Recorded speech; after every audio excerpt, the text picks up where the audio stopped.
আপনারা ইন্না লিল্লাহি ওয়া ইন্না ইলাইহি রাজিউন, ইন্না লিল্লাহি ওয়া ইন্না ইলাইহি রাজিউন। হ্যাঁ, আজকে একজন মেম্বার সাহেব মারা গেছে। হ্যাঁ হ্যাঁ, এটা কোন নামটা কি? আয় হ্যাঁ রে, আবুল বাশার সাহেব মেম্বার না? আবুল বাশার বাদল সাহেব, তিনি অসুস্থ, হসপিটালে ছিলেন, ঠিক না? গতকাল তিনি বলতেছেন যে আগামীকাল মাহফিল হবে, আমার জন্য দোয়া করায়ও। তিনি 500 টাকাও মাহফিলে দিচ্ছেন। বলেন তো, এই উসিলায় ওনার জীবনের গুনাহ মাফ হইতে পারে কি পারে না? আমরা কি একটু দোয়া করতে পারি না ওনার জন্য?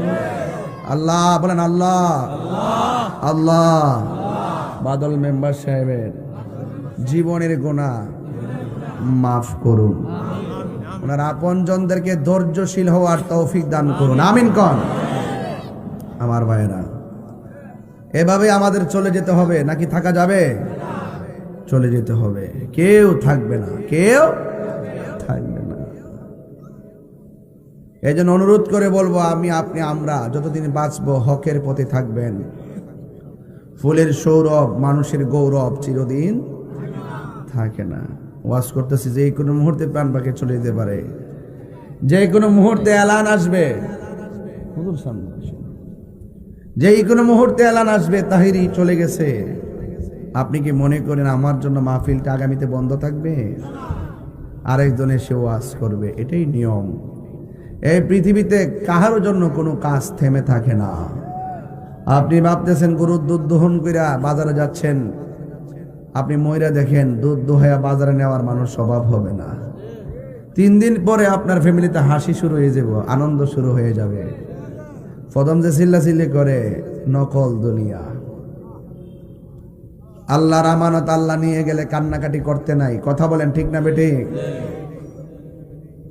এই জন্য আপনাদেরকে অনুরোধ করে বলবো, ইমানের দাম কম না বেশি?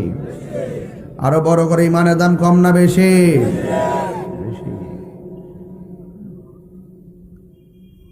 আমার নবীর মোহব্বত যার অন্তরে আছে, সে দুনিয়া তো ধনী, আখিরা তো। আমরা নবী ছাড়া কিছু বুঝি না, আমরা নবী ছাড়া কিছু বুঝি না, আমরা নবী ছাড়া কিছুই বুঝি না। নবী আছে, আমলের দাম আছে, নবী নাই, আমলের দাম। এই জন্য আমার পূর্বে আমার এক ভাই মেরাজের ওয়াজ করেছেন, আমি শুনেছি। তবে নবীর সম্মান বাড়াইছে কে?